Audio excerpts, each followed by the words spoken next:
Today we are going to learn about organization and documentation strategies. Our essential questions are, how does organization affect the classroom environment? And how will documentation promote consistency in the classroom? By the end of this session, we want you to know various organizational systems that can be implemented to help structure a classroom, and examples of types of documentation that will assist with consistency. There are several things we want you to understand. Consider classroom management versus classroom discipline. The organization of a classroom will determine whether or not you are managing your students or disciplining your students. When systems are effectively in place, a classroom will run like a well-oiled machine. The key to classroom management is consistency, and the key to consistency is documentation. By the end of this session, you should be able to develop a documentation system that is easy to manage and promotes consistency, and design cues to organize the classroom and minimize interruptions. Here are some of the strategies that we will discuss today.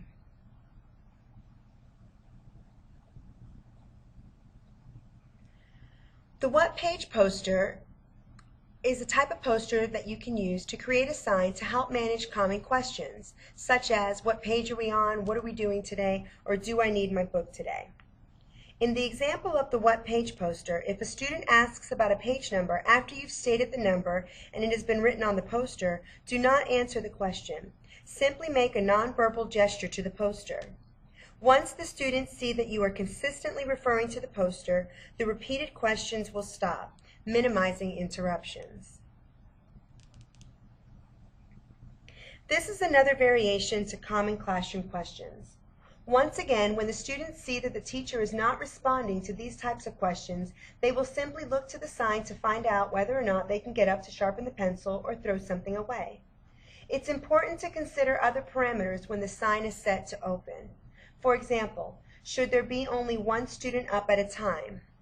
No matter your parameters, the important thing is to minimize class interruptions. It is critical to have a system in place for students who come to class unprepared. Let's watch a video of what might take place when a student repeatedly comes to class unprepared.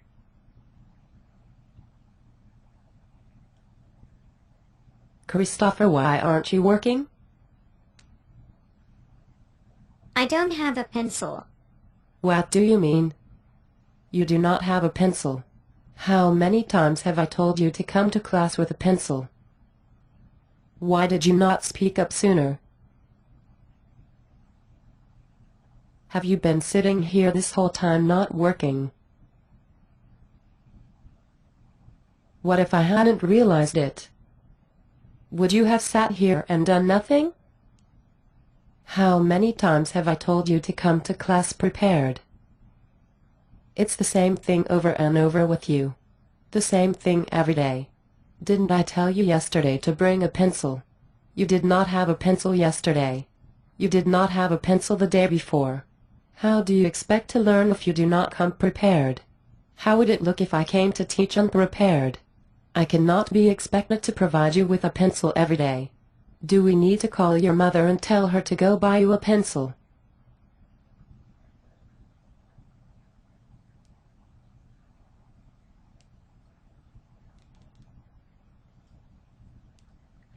It is not okay to allow the student to elect to not work simply because he or she doesn't have a pencil, and it isn't feasible to expect the teacher to keep a constant supply of materials.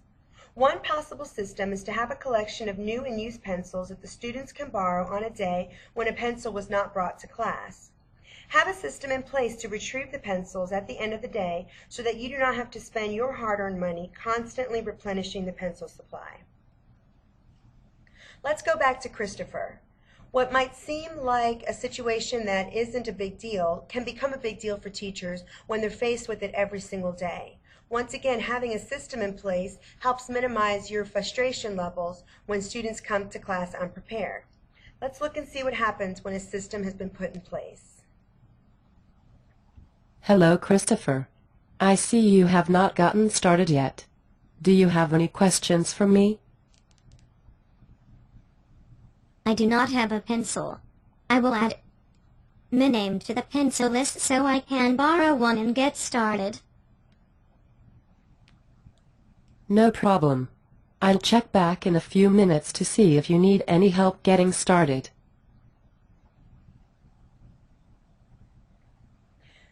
You'll notice that in this video, the teacher was much more calm. The great thing about having a system in place is that it minimizes the disruption of instruction and it keeps everyone calm. Recycled paper can be found in abundance in any school building. Consider collecting pieces of extra paper that the students can use in case they do not have paper or they run out. Lack of supplies can be a common issue for some, so having a system in place for it allows the teacher to be proactive rather than reactive. Create a system for makeup work for students who are absent. Teach your students to be responsible about checking the calendar, folder, or tray when they are absent for their makeup work.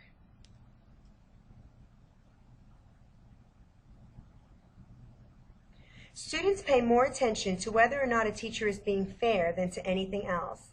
Even if they do not like a response, they respect it more when they at least see that the teacher is fair. Teachers must be 100% consistent. In order to be consistent, you must have some form of documentation. Consider having documentation for the following: to record student behavior, to record the issuance of consequences, or to record communication between the parents or guardians. Look in your LiveText model for different examples of documentation and find one that you think will suit you.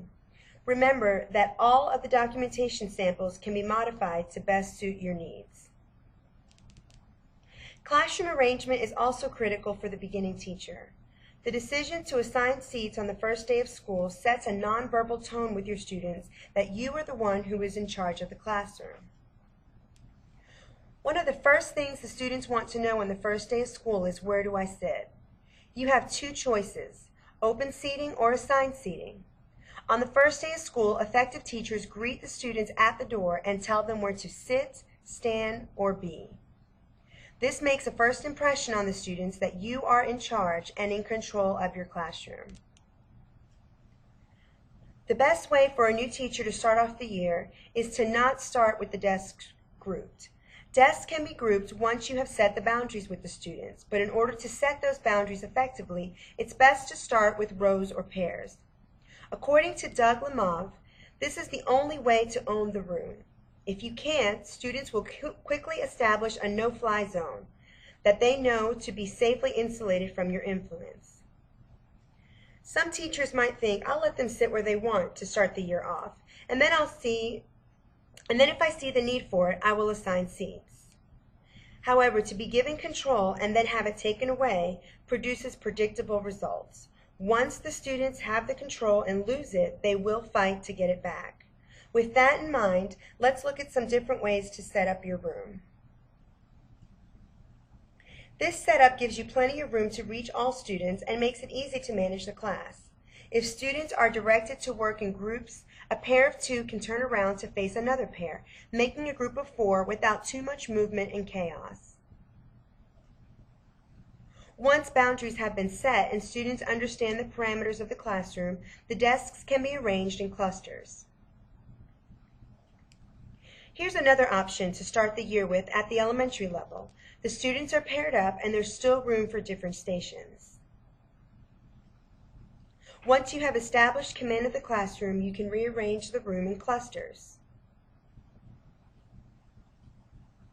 Here's another example of a cluster setup.